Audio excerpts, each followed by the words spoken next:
Dahil sa tunnel ito mga kawail, malinis na tubig yung pinoproduce nito. Sabi nga nung mga kapitbahay doon din sa amin dito namin. Tubig pala yung bagay na yan.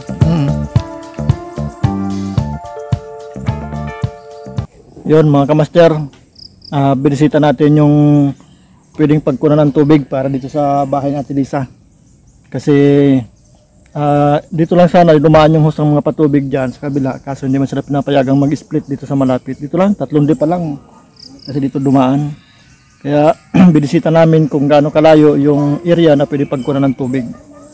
2 roll yung hose mga kawail o mga kamaster ang kailangan natin. Kaya bumalik yung 3, si Joe, si James, saka si Bad, para bumili ng 2 roll yung hose. At yun, nagkakabit natin ngayon para hindi sila mahirapan sa patubig. Yan. Kaya pala mga kamaster, yung nagko-comment dyan na wala ra kwenta.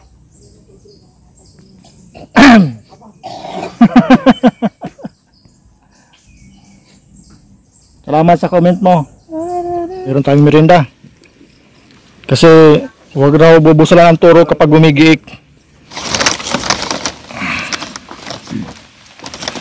Ano yun?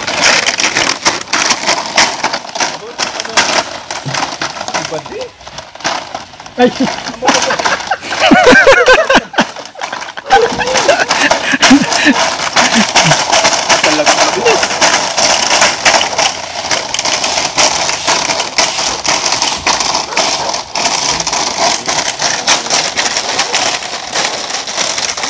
lang nakarating yung unang rolyo binili natin. Doon din tayo mga kamaster kukuha ng tubig sa pinanggalingan ng mga hose na ito. Tubig dyan sa barangay. Ito, ang dami ng hose. 1, 2, 3, 4, 5, 6, 6. Ay, ito pa, may malaki. 7. Ay, ito pa, meron pa. Ayan. Dito kasi nangagaling ang karami sa tubig sa barangay nila. So, doon din tayo kukuha ng tubig. Ayun, oh. Pero malayo pa mga kamaster, yung pinanggalingan talaga ng balon. Doon sa may puno ng bundok. Ayun mga kamaster, may bagong nag-i-install ng hose na malaki. Siguro hindi pa tapos yung installation doon sa baba, kaya hindi pa nila ikinakabit. Nandiyan pa yung pandugtong nilang hose, yung may blue na plastic. Malakas pala talaga ng tubig. Ang linis pati yun, ang linaw. Punta natin yung pinanggalingan mismo. Yung ibang patubig doon galing, yung iba dito galing. Si Wildlife J, mga kamaster yung papasok sa tunnel sila. Para kasi may anaconda sa loob ng tunnel. Medyo maliit yung butas. Sinadya lang talaga para kumuha ng tubig. Ikaloy pala ang kasi niya. Hindi naman sa takot kami. Kaya din namin yan. Hindi lang talaga kami kasya. Maniwala kayo sa amin. Pero dahil sa tunnel ito mga kawail, malinis na tubig yung pinoproduce nito. Sabi nga nung mga kapitbahay doon ni Lisa, pwedeng inumin. Jay! Medyo masitik yung butas mga kawail. Baka di ka nila makalabas. Tagilid lang, tagilid. Yun, hindi na makita si James, ay si Jay. Ito na yung host natin mga kawail. Tara, tingnan natin kung may tubig na. Okay.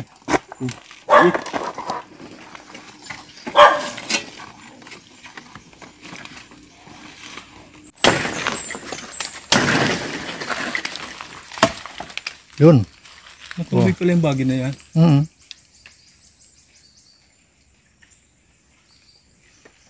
Ayos.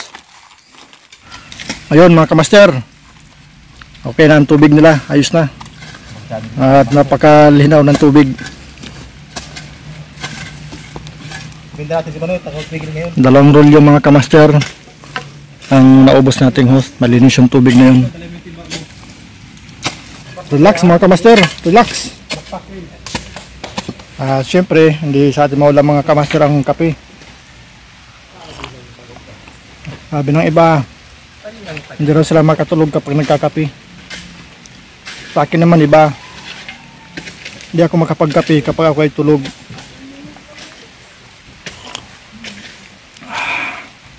Kita na nila yung ating pinaghirapan. So hindi na natin iniwan mga kawild sa loob ng bahay para hindi na mabasa yung bahay. Kasi hindi natin alam kung paano nila gagamitin. So dito na lang. Leave lang sila dito. Wow, ang ganda. Di na kami mahirapan mag-ibig. Tingnan mo muna kung may tubig. So, ayan. Sige, sahod mo. Ayan. Okay. Asan mo? Oo. Ayos. Malapit na paligan ni Kim. Para shower, oh. Ay, siya nga. Kuha ng shower si Kim. Gusto ba ng shower? Pagligo, shower. Ayan mga kawild. At ito nga pala yung di ba doon kayo nakikigit sa dulo ng hasdon? Yung ininuman? Doon din yung galing. Ayun doon sa kapitbahay mo inuman. Ha? Doon din. O yan, yung hose na yan inuman doon sa taas. Pero siyempre para makasigurado, pakukuluin Pakukuluin. Yun din sabi na Alex. Pakukuluin. Ano ba? Tatalain lang. Salain lang kahit di na pakuluin. Pero safety yung pakukuluin. Hindi Kasi itong anak mo, pinapatuloy. kailangan niya ng laging maraming tubig, ano? Na may kulambo. So, pakukuluan mo lang siya kung gusto mo. Pero siyempre, kapag nakakaramdam kayo ng iba, kailangan pinakulo. Siyempre, sasara nyo lang, no? Para di rin naubusan ng tubig yung iba. So, pagkatapos mong gagamitin, hindi pa babayaan, ano? Para hindi na rin dito mag-putik. Sara nyo lang. At Sir Mark, maraming salamat po sa binigay niyong tulong. Nagkaroon po kami ng tubig. Hindi na po kami mahirapan mag-igib. Maraming salamat po. So, bali mga pala, Sir Mark, 2 rolyo yung nabili natin. Kaya, para lang makaabot dito. So, maraming salamat po dun sa pinadala nyo na pera para po magkaroon sila ng tubig. At siyempre, yung sobra, binili natin ng pang-ulam para sa kanila. Maraming salamat, Sir Mark. Yun, lakas. Yung tatay. Bali yung natira, ito, pinabili na lang isda, pang-ulam daw kasi naghanap na isda. Tapos sakto, 100 po yung natira. Dahil 2 rolyo po yung nabili natin, saka yung mga coupling, tapos yung gripo. Ate, sakto. Talagang binadget ni Sir Mark na sakto lang yung para lang magkatubig ka. Sir Mark, maraming salamat po sa ibinigay niyo po sa amin mag-inang tulong. Salamat po sa mga kabutihan niyo sa amin. Wala po akong masabi sa inyo. Talagang napakabait po niyo. Maraming salamat po. Mahal ko yun. Nangyayang din ako. Nasaan yung sipon na yun? Ay, Hindi na natatrabaho pag walang sigarilyo. ay. Nangunguli pa ako nun sa mga butukan. Mapakain ko lang sa tunyong. Talagang tunyong na yan. Bata ka pa noon. Dapat ito na ibabaan mo ng sinibak. noon.